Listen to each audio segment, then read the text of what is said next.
When you start reading in Matthew, suddenly you run across words that occur for the very first time. They're not anywhere in the Old Testament. And if you don't know a little bit about the history, you don't know what you're reading. There are several words. So tonight, I wanted to... Now, there's about 400 years between the Old Testament end and the New Testament start. How much history happens in 400 years? 400 years. I mean, how old is America? 250. So, a lot of things happened in the intertestamental period. So, and that's something we hardly ever hear about, is what goes on. But so much of it is crucial to understanding the New Testament. For one thing, the book of Daniel, when you read through there, after the first chapters about the lion's den and all that, it goes weird. I mean, you read about the goat with all these horns and all these weird animals, and you think, what's that got to do with the price of eggs in Nova Scotia, you know? Pennsylvania. Or Transylvania, yeah. So we're going to talk about that tonight. So it'll help you understand. For example, the word synagogue. Now, most of us know what a synagogue is, but where did it come from? It just suddenly talks about the synagogue. It doesn't say there's no synagogue in the Old Testament, but suddenly in the New Testament, you got synagogues everywhere. The Pharisees, where did that come from? There's no Pharisees in the Old Testament. Suddenly you got Pharisees everywhere. You know, so there's a lot of things that just suddenly pop up in the New Testament, and it's important to understand why they're there. They affect Jewish history and the theology of the New Testament. Jesus talks about several of these things, and suddenly, bang, they're there. So we're going to look at that tonight. Now, why do we study the Old Testament, New Testament? Understand what the church. Okay, to understand what the church is. To understand the resurrection. The resurrection. How we should live. How we should live. It introduces us to Jesus Christ. It talks about God's plan finally coming all together. And it tells us how to be saved. So it's a pretty important book. First of all, it teaches us about Jesus Christ. We are introduced to the Son of God, to the Messiah, to the King. The Old Testament talks a lot about becoming Messiah, but we don't really know what that means until Jesus himself shows up, and then what happened. It tells us how to be saved, which is fairly important. It teaches us how to live the abundant life. God wants us to be happy. He wants us to live a full life. And the Bible doesn't just say, I'm going to show you life and how to be miserable. It says, I'm going to show you life and how to have the abundant life, the full life. Let's see. Okay, what's the theme of the Bible? Jesus. Jesus Christ.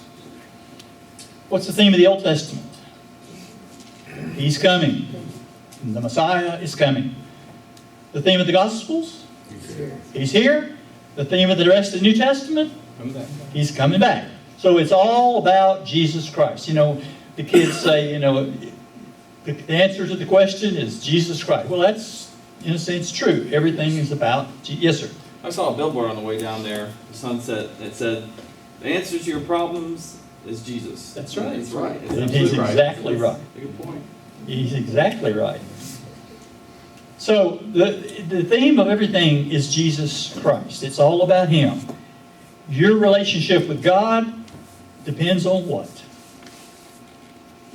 Your relationship with Jesus Christ.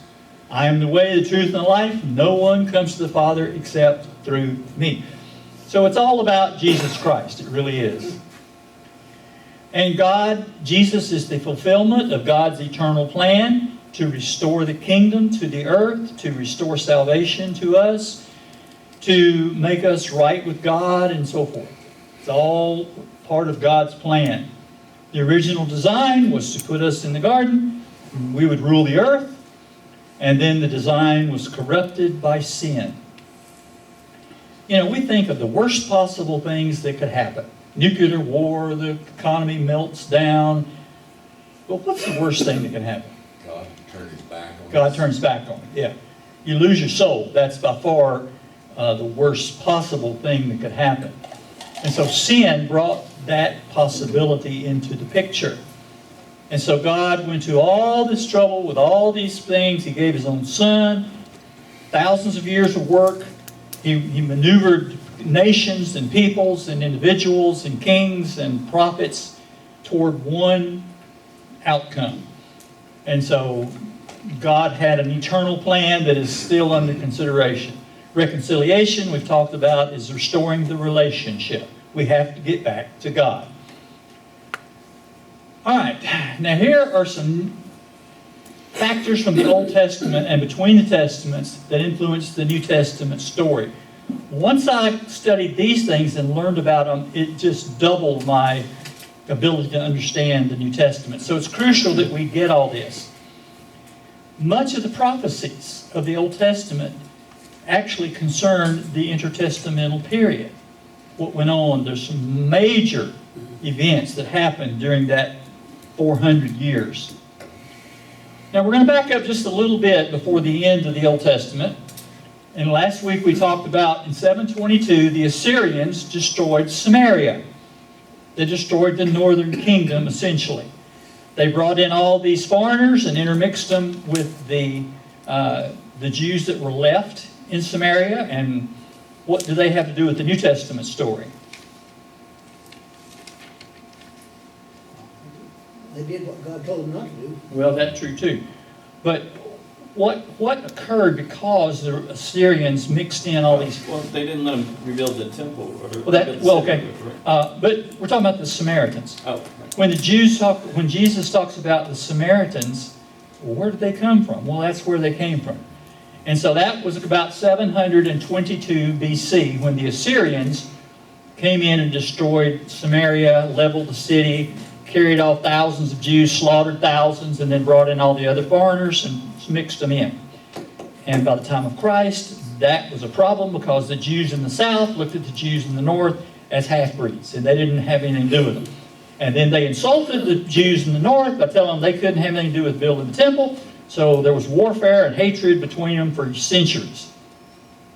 And so several times the New Testament talks about the Samaritans. Assyria was one of the great world empires. Nineveh was one of the greatest capitals that ever existed. And then Babylon in 586 came in and destroyed Jerusalem. Why did God have the Babylonians do that? Well, because when you go back to when they entered Canaan, they didn't purge all the people Yes. out, and they didn't. So there were still Canaanites left in the land, and so they kept absorbing all of those religions. Yep. God told them, get rid of those people. They will be a thorn in your side. They will corrupt you. Now remember, in those days, 99% of the people in the world believed in territorial gods. If you lived in Egypt, you worshiped the Egyptian gods. If you lived in Canaan, you worshiped the Canaan gods. Well, the Canaan gods were Baal and Asherah. Fertility god, yes. I was saying Moses warned them. Yes! Right before he died, he said, Yes. he laid it all out to them. He said, he makes this huge proclamation. He says, let the earth hear the words of my mouth. And he says, if you serve God, you'll be great. Yeah. If not, You're going to pay the fee. Sure enough. Went over everything. So by 586, about 100 years after, or a little over 100 years after the destruction of Samaria, the Jews in the south had a series of bad kings, and they turned against worshiping the true God, and they worshiped idols. The Jews living in Israel believed that they had to worship Baal to make the crops grow. And so they turned away from the true God and started worshiping false gods, and God sent prophet after prophet telling them what? Not doing that. Don't do that! Terrible things are going to happen. And sure enough, all day long. Yeah. My arms. yeah. He said, I loved you like children, I took care of you. I brought you out of slavery. I provided for you. And so you have rebelled against me. And now, and one of the things I'm amazed at is how patient God was. Absolutely. I mean, how long did he warn them before he actually did it? Years. Hundreds of years. You know, if I warn you 3 hours ahead, to me that's pretty good. But God's real patient with Israel. He gave them chance after chance after chance after chance, and finally he said, that's enough. I'm going to use the Babylonians. And even some of the Israelite prophets said, but God, how can you use those Babylonians to punish your people? Yeah, we're bad, but they're a lot worse. And what did God say? Don't worry about it. Yeah. Don't worry about it. Don't worry about it. I'll take care of the Babylonians. They're going to get what's coming to them. I'm just using them for this purpose. So, yeah. But Babylon was a glorious, it's considered one of the greatest buildings ever. It rivaled the Roman Empire as far as the construction and work of the building. One of the 7 wonders of the world was the temple or the Gardens. Hanging Gardens of Babylon. Yeah. So in 586, the Babylonians came in because the Jews had rebelled against Babylon. Babylon had put them under a control and had charged them yearly tribute. And finally, the Israelites got tired of paying tribute to Babylon, and they rebelled. And so the king of Babylon said, I am the mightiest king on the planet. My armies are the most powerful. You are not going to rebel against me. So he marched his army into Israel. He broke into the city of Jerusalem after months' siege and slaughtered thousands of Jews. Blood was running down the streets. He deported the entire population to Babylon. Now, when he destroyed Samaria, they brought in people and mixed in. What effect did this have on Israel by deporting the entire population? Spread them out. Ma'am? Is it that it spread them out? Well, that too. Well, they pick up their culture. They kept their culture. Yeah. Now the northern kingdom under the Assyrians lost a lot of their culture because they were mixed in with all these other people. The Jews went en masse to Babylon, and they pretty well kept their religion and all their practices. So that had a big effect down the road. When they came back en masse, then they didn't have to redo the structure of their society. All right, this is an ancient synagogue. Now, while the Jews were in Babylonian captivity, they couldn't worship at the temple. Why? It had been destroyed. It had been destroyed for one thing, and secondly, it was in Jerusalem, and they were hundreds of miles away in Babylon. So the Jews came up with the synagogue. Its origin was during the captivity period. They were 50 years in captivity. Now, I know the Bible talks about the 70 years, but that actually started in 605 when Daniel and his friends were carried off. They were not actually carried off until several years later. So it's about 30-something years difference. But while they were in captivity, they knew they needed someplace to worship. So they came up with the synagogue. And that became the Jewish center of worship. Like I said, the temple was gone. They still had the priests because God kept the records. Because they would need it when they came back to rebuild the temple. Now remember, under God's law, what did you have to do to be a priest? Be a Levite. You had to be a Levite, and what else? You had to prove your line. You could not be a priest unless you had the documentation that proved you were descended from the tribe of Levi. You could not be high priest unless you could prove legally that you were a descendant of Aaron. So God had them keep the records. Now what's interesting, in AD 70, after Christ died and went back to heaven, and the Romans came in, God had all the records destroyed. the Romans wiped out all the records. What did that do? Destroyed the their priesthood. culture. They could not reform the priesthood. Even if they rebuilt the temple today, they could not restart worship. There's not a soul in the world that can claim he can be a priest. But that's under the Jewish law. There's no need, because each of us are a priest. Yeah, right. And that's why God did it. Yeah. God wanted to do away with Judaism because he was transitioning to Christianity. And everybody would be a Christian. And so God had to wipe out Judaism. What's the best way to do it? Destroy the records, destroy the priesthood, destroy the worship. Even if they rebuilt it today, they cannot sacrifice a single animal. There's not a soul capable of doing that. So God deliberately did away with Judaism. There's actually no such thing as a Jew today. I wouldn't tell them that, but Heaven forbid. there is no legal Jew today. There's no one who can claim Judaism, except I choose to be a Jew. They trace their last names. Yeah, but there's no records. They can't legally say. Just that they have a Jewish. Right? Yeah. I mean, one of us could decide we're going to be a Jew and call myself a Jew. I could be Chisholmsky, but sir, he didn't want the division. God had to do away with all religion except for Christianity, and so the AD 70 destruction of Jerusalem accomplished that. And the Hebrew writer says that which is obsolete will shortly pass away. And when Jesus died, he nailed the Old Testament to the cross, meaning that was bringing it into it. But he had to allow a transition period. Why? We're stubborn. Ma'am? We're stubborn. Well, that too. But the gospel had not yet been spread throughout the world. And so if God condemned a Jew living in Syria who had never heard the gospel, God doesn't do that. So he allowed about 50 years to transition completely to Christianity. And then in AD 70, he wiped it all out. Yes? Just think how many lives in history would have been preserved if they would have accepted their culture was gone. Yes. Got rid of their Jewish names, their Yeah. Jewish culture, and blended in with Yeah. everybody else. Yeah. We're the same way. But we're the same. Always done it that way. Oh, yeah, we've always done it that way, so we have to.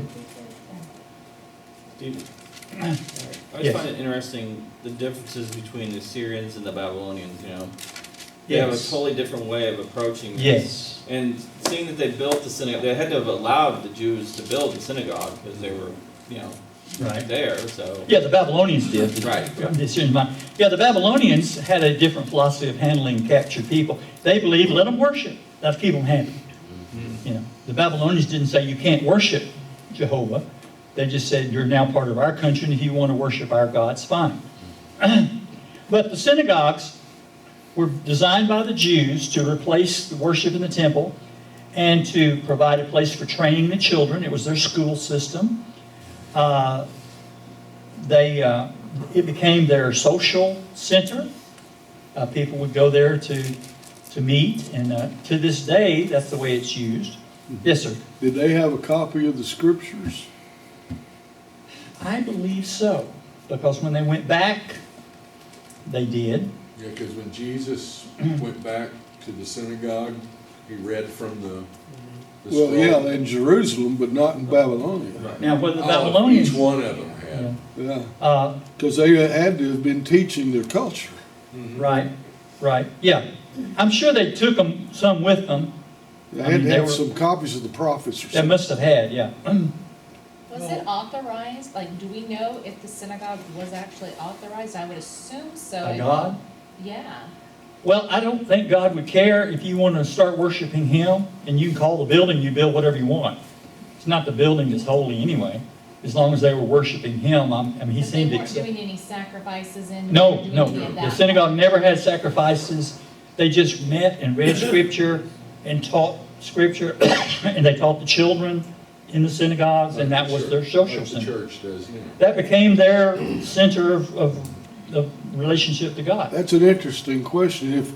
If any synagogue located in anywhere, even the Roman Empire or the Babylonian Empire, they didn't have any sacrifices except in Jerusalem. Right. Yeah, they couldn't. They couldn't do it God anywhere forbid else. any sacrifices except in Jerusalem. And that's where the northern kingdom fell down, is he built false places of worship to sacrifice in the north. And God said, no, that is not acceptable. God had designed So it. you think that today's time, a lot of the old structures and stuff that we still see that stood the time, beaten down and everything, but there's stuff that we can still Yeah. see. And so that was maybe a God thing that Yeah, oh yeah. they're made in such a way to where we have that. Matter of fact, this is the remains of the synagogue at Capernaum. If you went there today, that's what it would look like. To me, the most amazing thing of all this is how God works everything to fulfill a purpose. God deliberately scattered the Jews all over the world. Every city in the world had a congregation of Jews. And anywhere they had 10 Jewish males, they would build a synagogue. And God deliberately allowed the Jews to do that, so when the gospel began to spread, they would have a place to go to start spreading the gospel. And it always amazes me that they all tried to go back to Jerusalem Yeah, for the Day of Atonement, yeah, yeah, so they could have sacrifice, yeah, that's right. because they Yeah. couldn't do it anywhere else. That's true. That's pretty amazing, because if somebody gave me any material and any piece of equipment that I could get a hold of, I don't know that I could build a structure that would last. It lasts 2,000 years? Yeah, yeah. But they did build pretty good materials, solid rock. Solid rock. And the climate was dry, so yeah, that would help.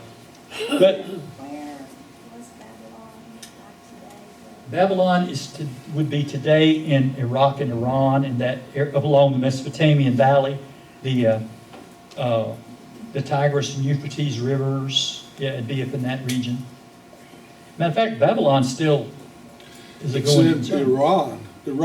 Iraq, yeah, yeah. Today it's in Iraq, yeah. They've actually found in synagogues in Egypt and Alexandria and some of those. So what they would do is they would take like the scrolls that were wearing out. They would take the pieces and fragments, and they found a synagogue in Egypt, and they went in the attic of the synagogue, and Yeah. this was in the 1800s when the German Yes. academia and Bible study was really big. And so they found, and there's actually scholars that retrieved all of these and started going through Yeah.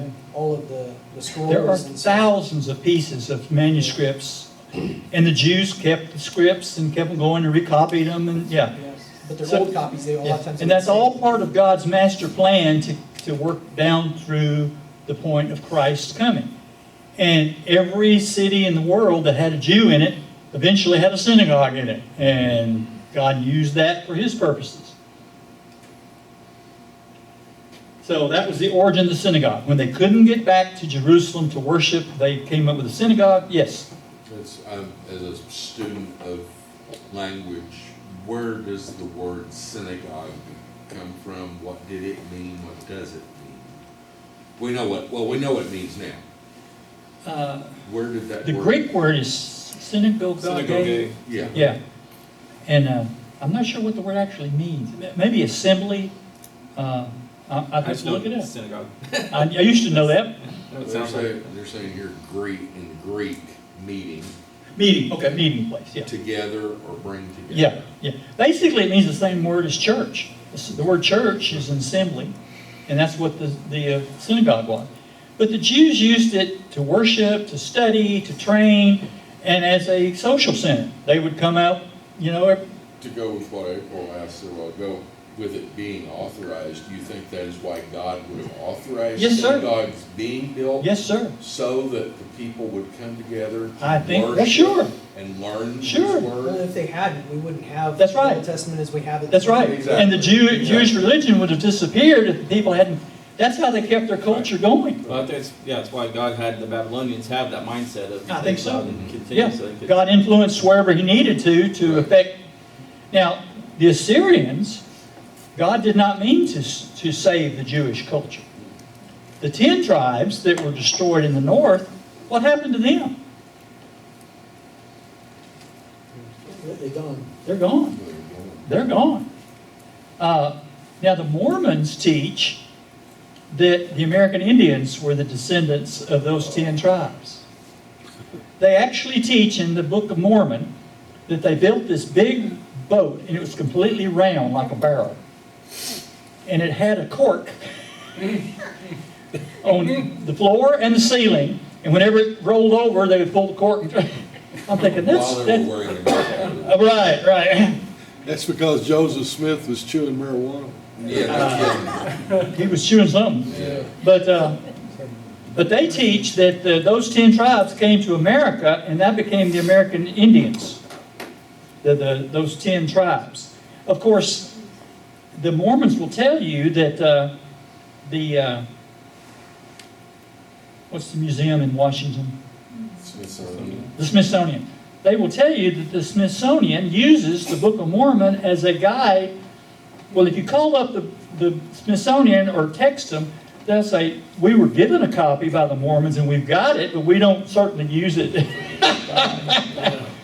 So the Mormons want you to believe. But they've done tests, genetic tests, and said there is no relationship between Indians in America, South or North, and the 10 tribes of Israel. Said that's not possible. But the Mormons keep teaching that. At any rate, Dean had some Mormons come to your house one time? oh yeah, I've had several. I've studied with about 6 or 7 different Mormons. In fact, I ran 3 of them out of the country. If you ask them questions they can't deal with, they will go back to their supervisor and tell them about it. And if the supervisor feels like they're over their head, they'll send them somewhere else. Oh, wow.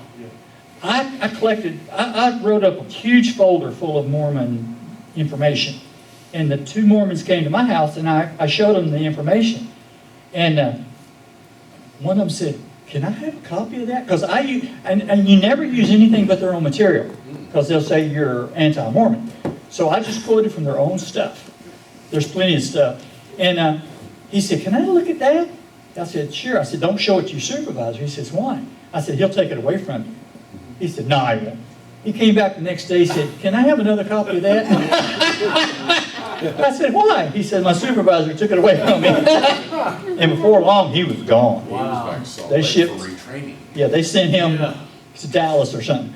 If they run into somebody they can't handle, they'll pull them out in a heartbeat.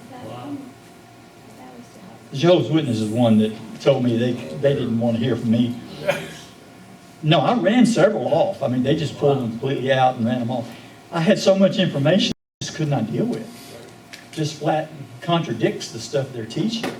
At any rate, the synagogues were part of God's design to keep the Jewish culture alive throughout the world until the time of the New Testament, when the gospel began to spread. And by that time, every town, every major city in the world had synagogues and a large population of Jews. And that's who Paul and the apostles went to first. The Bible always says when they went to this new city, they first met with the Jews at the synagogue.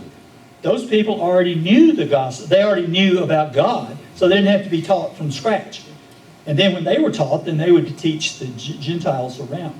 But it's astonishing to me how God works all these thousands of details into one master plan. I mean, it's beyond man's thinking. We could not even begin to come up with everything God did to spread the gospel. And so there are synagogues, like I said, all over the world. Some of them look like this. That's one of the more modern ones. Some of them look like this, in ruins, but they're all over the place.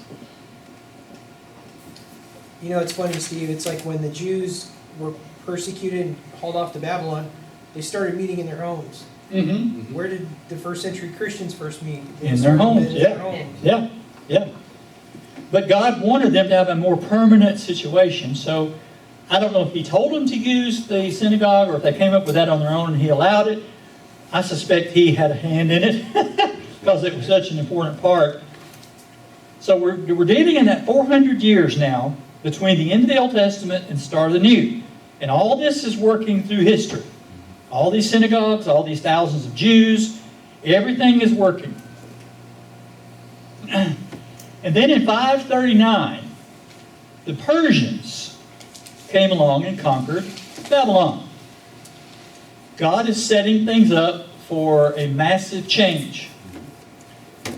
And so the Persians managed to divert the water under the city of Babylon, and they came in under the walls and conquered Babylon. Well, naturally, when the Persians conquered Babylon, what happened to the Jews who were in Babylon? They got sent home. They were under control of Persia for many, many years. And that's when Daniel comes along. Daniel is in that transition period. When he first went to Babylon, he was under the Babylonians. And then when the Persians came in, he was under the Persians. And that's when the king of Persia said, okay, you can go home.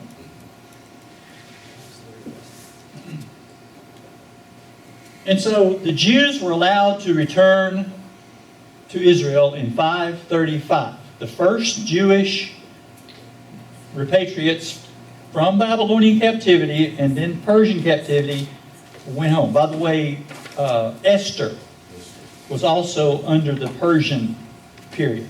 Okay? So the Jews returned to Israel in 535. And what did God tell them to do first? Build the temple. You have to restart the worship of the temple. You rebuild the altar. You start the sacrificial system. And that's why God kept the records intact. They had all the records they needed to appoint priests. Now, there were a few that couldn't produce them. So what happened? They were not allowed to be priests. Everybody knew they were priests. They didn't have the legal records. They couldn't do it. So God was pretty strict about that sort of thing. And so when they first got there, God said, I want you to build a temple first, start worship, then you can worry about your businesses, your crops, and so forth. So what did the Jews do? They started working on their houses and their businesses. And so God sent Nehemiah and Ezra and those priests, those prophets, to warn them. Say, which one was the one prophet that...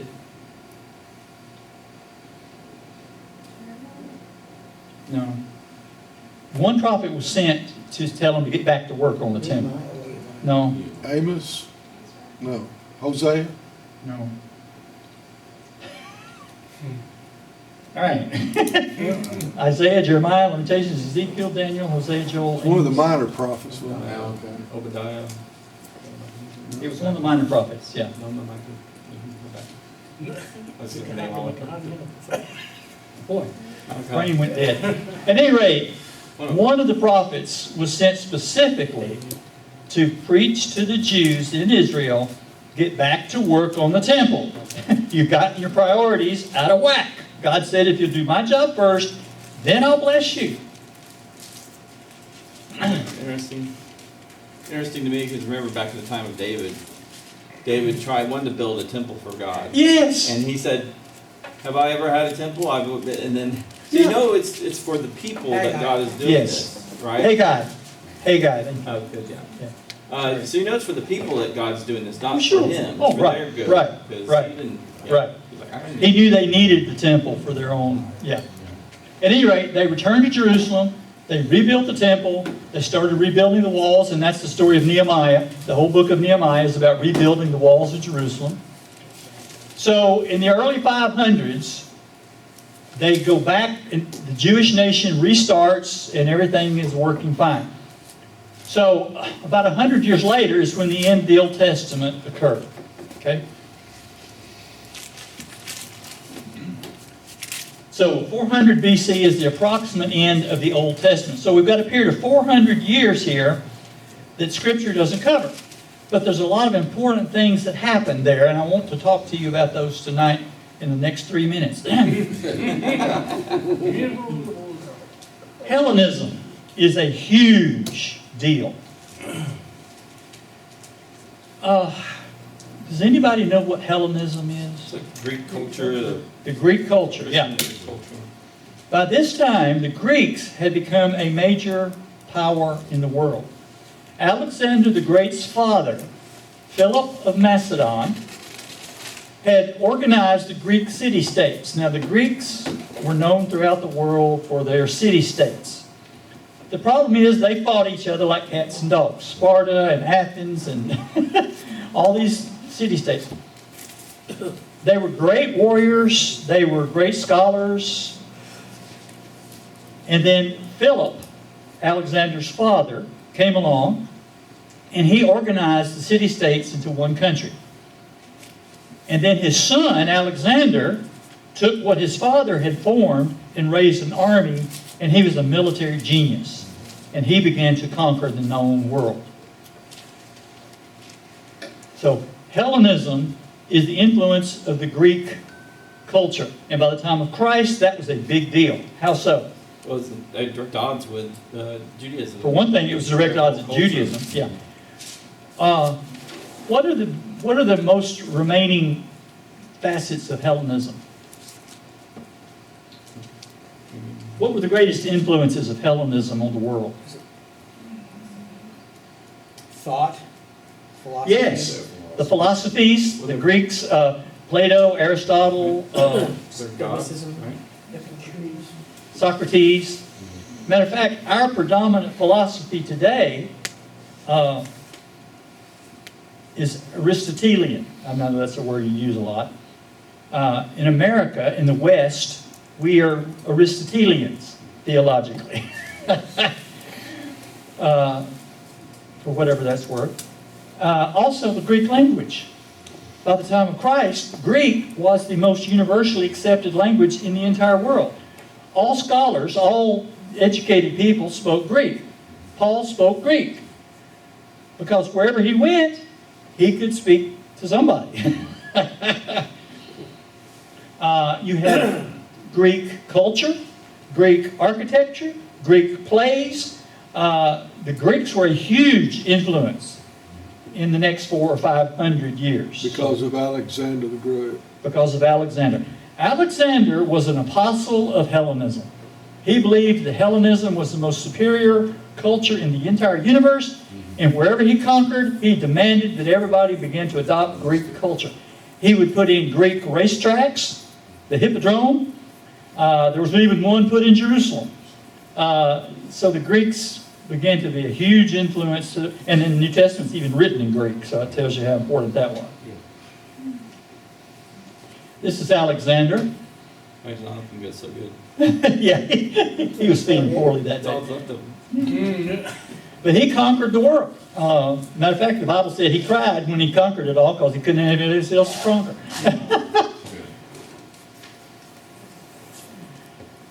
Now, in 175 BC is when things began to get crucial for the Jews. And unfortunately, you're going to have to wait till next week to find out the big deal about Antiochus Epiphanes.